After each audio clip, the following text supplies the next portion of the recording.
Hello friends, welcome to my tutorial study by Diksha Singh. उम्मीद करती हूँ आप सभी स्वस्थ होंगे और अच्छे होंगे। तो सामान्य ज्ञान की क्लास का पहला प्रश्न, जो कि आपके इतिहास का काफ़ी चर्चित प्रश्न है और एग्ज़ाम में ये प्रश्न पूछे जाने की बहुत ही प्रबल संभावना होती है। कुछ लोगों के लिए प्रश्न बहुत ही ईजी होगा और कुछ लोगों को ये प्रश्न यहाँ पे थोड़ा फंसाता भी होगा। चलिए देखते हैं पहला प्रश्न कौन सा है और ये फ़ोटो किसकी बनी है, ये सभी कमेंट करके ज़रूर बताइए। तो भारत का पहला भारतीय गवर्नर जनरल कौन था? ध्यान दीजिएगा, यहाँ पे आपसे पूछता है भारत का पहला भारतीय। कई कई बार एग्जाम में बस पूछता है भारत का पहला गवर्नर जनरल कौन था, और कई कई बार आपसे पूछता है भारतीय। जब भारतीय बोलेगा तो आपको किसको बताना है? आपका उत्तर यहाँ पे होता है सी राजगोपालाचारी जी। ये तस्वीर भी सी राजगोपालाचारी जी की ही यहाँ पे इंगित की गई है। अगला प्रश्न आपकी स्क्रीन पर है फ्रेंड, भारत और पाकिस्तान विभाजन के लिए किस योजना का सहारा लिया गया? भारत और पाकिस्तान के विभाजन के लिए किस योजना का सहारा लिया गया? तो वो था आपका माउंटबेटन योजना। माउंटबेटन योजना। नेक्स्ट प्रश्न की तरफ बढ़ेंगे फ्रेंड। नेक्स्ट प्रश्न आपकी स्क्रीन पर, भारत की सागरी मार्ग की खोज किसने की थी? भारत की सागरीय मार्ग की खोज किसने की थी? तो ये प्रश्न बहुत ही ज़्यादा इजी है, पर ये बहुत ही ज़्यादा अच्छा यूनिक प्रश्न है, ताकि आपको इतनी ज्ञान हो कि भारत के समुद्री मार्गों की खोज किसने की थी।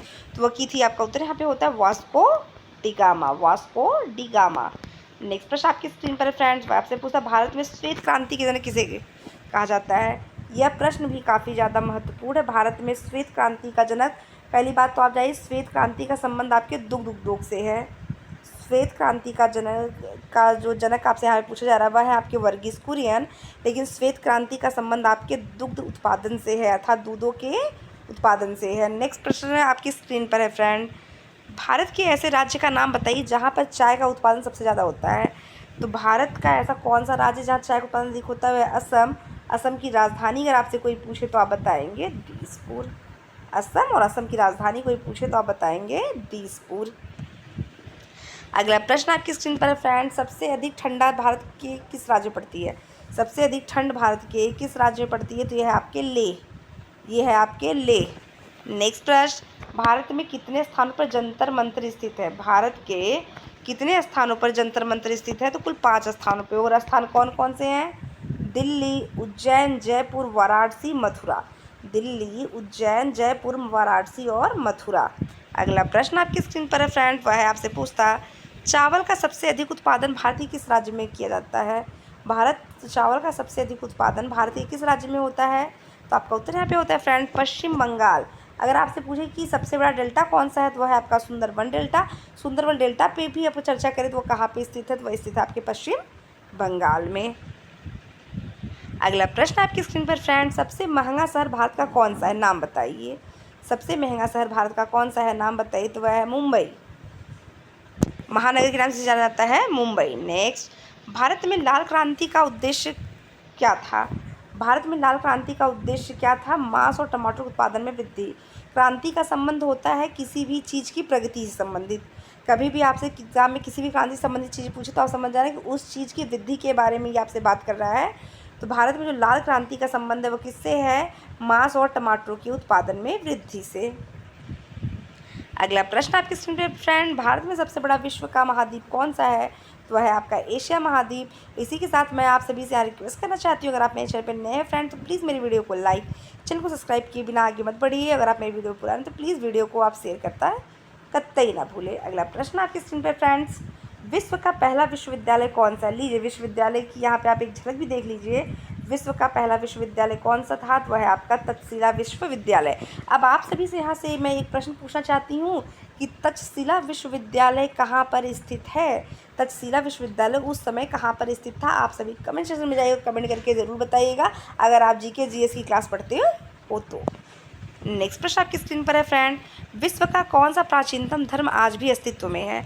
विश्व का सबसे प्राचीनतम धर्म कौन सा है जो आज भी अस्तित्व में अर्थात जिंदा है? वह है आपका सनातन धर्म। वह है आपका सनातन धर्म। नेक्स्ट, विश्व का पहला कागजी मुद्रा जारी करने वाला देश कौन था?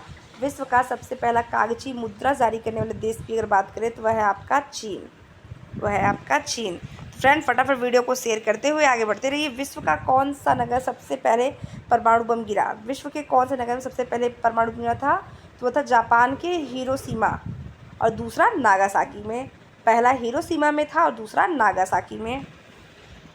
अगला प्रश्न, पहली किताब छपने वाला विश्व का कौन सा देश है?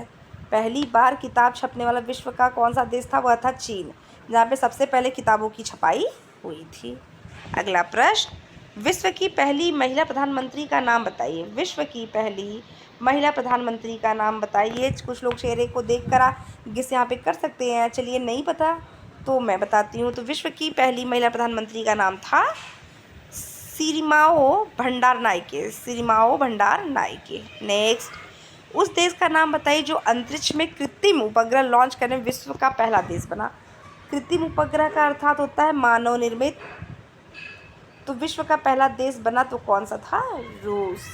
अगला प्रश्न, अंतरिक्ष में पहली बार यात्रा करने वाली यात्री का नाम। अंतरिक्ष में पहली बार यात्रा करने वाले यात्री का नाम क्या था? तो वह था आपका major Yuri Gagarin. Major Yuri Gagarin. Next, सबसे पहले वायुयान में उड़ान भरने वाले व्यक्ति का नाम। सबसे पहले वायुयान में उड़ान भरने वाले व्यक्ति का नाम, जिनकी दया से आज हम सभी फ्लाइट से जाते आते हैं, तो वो थे आपके राइट बंधु। वो थे आपके राइट बंधु। उस नदी के किनारे का नाम बताइए जहाँ पर हड़प्पा स्थित था। हड़प्पा सभ्यता ये प्राचीन काल की सबसे बेहतरीन सभ्यता थी, जो कि पूरी की पूरी नगरीय व्यवस्था पर आधारित थी। तो उस नदी के किनारे का नाम बताइए जहाँ पर हड़प्पा स्थित था। वह था आपका रावी नदी के किनारे। रावी नदी के किनारे। अगला प्रश्न फ्रेंड, कालीबंगान किस जगह स्थित है? तो कालीबंगान पे अगर चर्चा करें तो वह है आपके राजस्थान में। तो फ्रेंड, फटाफट मेरी वीडियो को आप शेयर करते हुए जाते रहिए, ताकि हमारा ग्रुप और भी बड़ा होता जाए और ऐसे ही हम जीके के दमदार प्रश्नों को देखते रहें। तो अगला प्रश्न, हड़प्पा सभ्यता को किस युग की सभ्यता माना जाता है?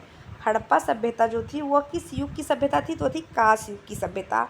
हड़प्पा सभ्यता किस युग की सभ्यता थी? वह थी आपकी कांस्य युग की सभ्यता। और आपको ये भी याद होना चाहिए कि हड़प्पा वासियों को लोहे के बारे में कोई भी जानकारी नहीं थी। नेक्स्ट, किस धातु का ज्ञान सिंधु घाटी के निवासियों को नहीं था? किस घाटी का ज्ञान सिंधु घाटी के निवासियों को नहीं था? लोहा, सोना, चांदी, तांबा। लोहा, सोना, चांदी, तांबा। अगला प्रश्न, इंडिका की रचनाकार कौन थे? इंडिका के रचनाकार कौन थे? तो वह थे आपके मैगस्थनीज।